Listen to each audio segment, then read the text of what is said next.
Stay tuned for Butler on Business, coming up next on the Liberty Express.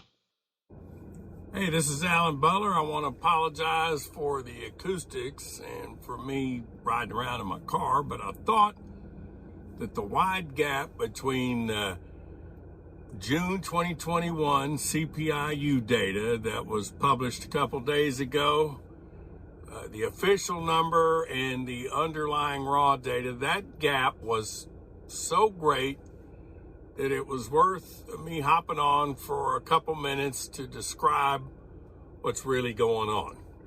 And for starters, you should know that it's the Bureau of Labor Statistics, the BLS. Those are the people who are responsible for generating our inflation numbers. And the way they go about doing it is that they have census workers, and they send these census workers out into the field, and these people price check every month 80,000 goods and services.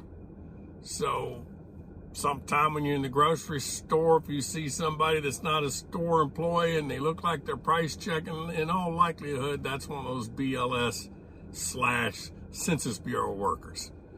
And what they'll do is they'll go into various stores and they'll pick up the green beans or the corn, and they'll note the pricing, and then they'll go over to the bakery and check items there. You can be in the bread department and they're checking the white bread and the wheat bread. You can actually go onto the BLS's website if you know where to look and you get an account. You don't have to pay for it.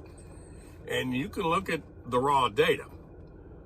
But once this data is compiled, then it gets rolled up into different tables. Like we have the CPIU, the U stands for urban, and there's the CPIW or the CPIR. There's the SNAP or food index table that they use. And they'll take and create these tables out of these 80,000 individual items, goods, and services that they're tracking. For example, like the CPIU, it's not quite 300. It might be 290 something items in that quote unquote basket. But historically, they used a fixed basket of goods and services. So it was the same thing in the basket every month. And this is the way they have done it for decades. It's empirical data. So to the extent that trying to figure out aggregate pricing is a good thing, well, this was a great way of going about it.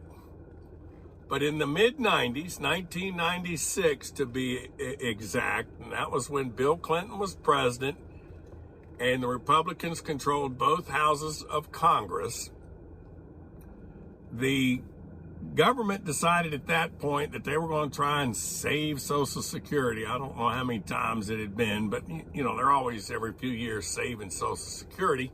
And one of the ways they were going to save it is by reducing the cost of living adjustments or COLAs for Social Security recipients. And rather than just being honest and saying, we know the inflation rate was 5%, but we only want to pay you 2%, what they decided to do was start cooking the books.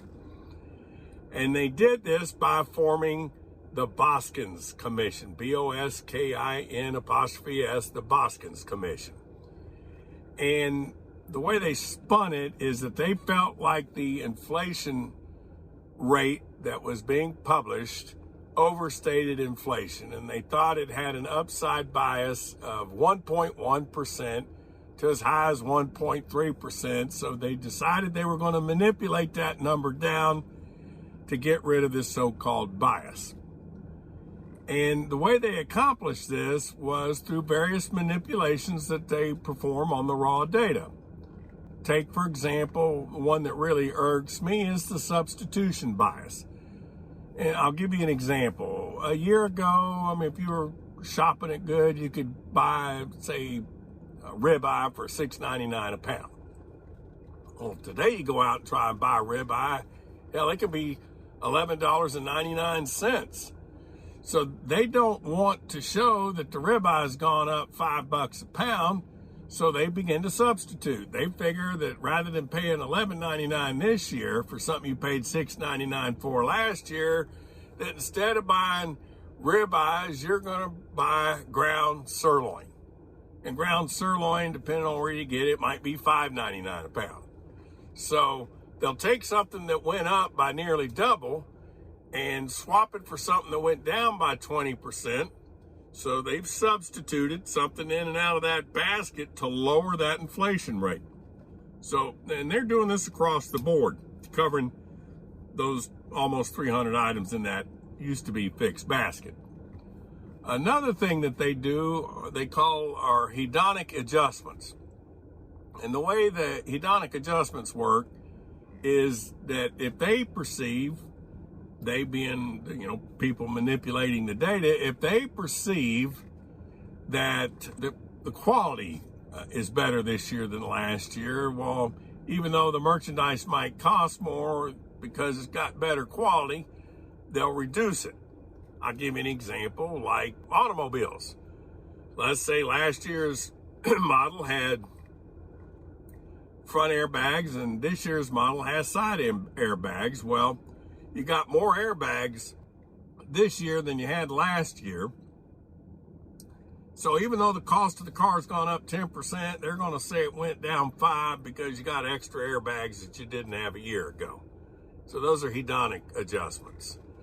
Then they have what they call an outlet bias. So let's say, your groceries, if you're buying from Publix or Kroger out here on the East Coast or Ralph's out there on the West Coast, that, the groceries have gotten kind of high. So now instead of shopping at those places, you're buying your food out of the discount bin at Walmart. So they're doing that. They also have a geometric progression.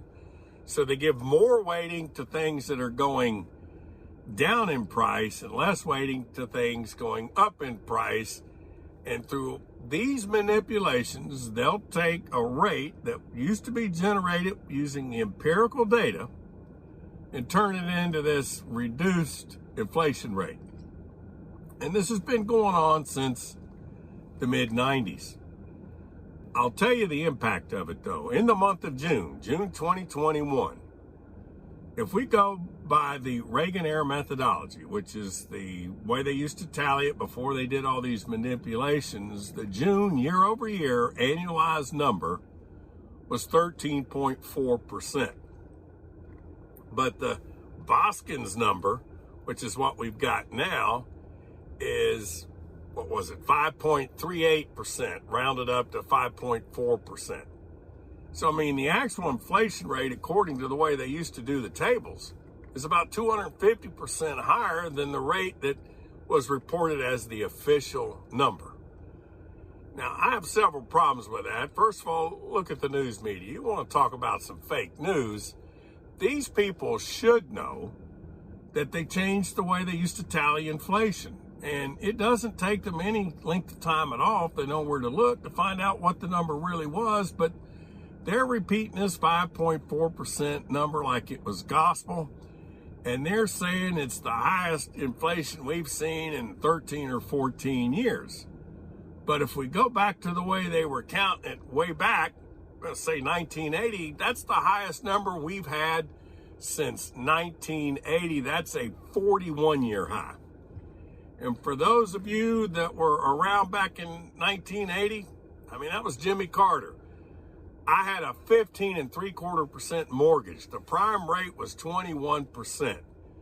When Carter left, and I'd say one good thing Jimmy Carter did do is he appointed Paul Volcker. So if there was ever such thing as a good Fed chairman, Volcker was it. But when Reagan got into office and Volcker was running the Fed, the two of them got together and they broke the back of the inflation rate.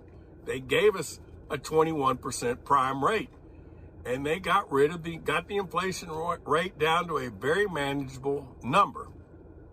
Now, you may or may not know, but of all the U.S. currency that exists today, a fourth of it was created in the last 12 months. It was just pulled out of thin air and injected into the economy. And now we're starting to see this inflation as the economy has begun to stir some life and we're getting a little bit of velocity to the money. Now we're starting to see the inflation rate. But The media should be telling you what's really going on, and they're not. The other piece of that, though, is when we start getting the GDP numbers. If you understate the inflation rate, if inflation is actually 250% higher than they're telling us that it is, when they go to report on the GDP, they're going to give us a number that ought to be discounted by damn near half. So if they tell you it's growing at a 6% rate because they've understated the inflation by double, then, we're really not growing at 6%. We might be growing at 3%. But the predicament that the Fed is in now, and I think even these guys, despite them telling us that inflation is good for us, they've gotten themselves in a pickle. They cannot raise the interest rates to choke off the inflation. They're talking about maybe doing it in 2 years, and realistically, they're not going to be doing it anytime soon, and certainly not to the extent that they need to, because first, it would bankrupt the federal government. It would bankrupt the states and the local governments and their darling banks that they're really beholden to. I mean, it'd wipe all of them out. Right now the banksters are getting that money for zero. Imagine if they were paying 21% for it. So they would wreak havoc on the people that they owe their livelihood to, they being the Fed. So what are they going to do? They're just going to let this inflation run out of control, lower all of our standards of living. They're going to tell us it's nowhere near as bad as we can see that it is, and they're going to tell us that it's good for us. Now, if you want to track this information on your own, one, you can go onto the BLS website, get an account, and you can do your own inflation index. Just track the items that you buy. Or there's a guy out there, John Williams, he's got a website called Shadow Stats, and John kind of does all this for you every month. So it's a worthwhile service, but that's it. Inflation's a whole lot hotter than they're claiming it is, and I think they're going to just keep on giving us bogus numbers, and maybe, well, at the very least, the financial media's falling for it, but I know that you aren't. This is Alan Butler, and I appreciate you watching. Have a good day.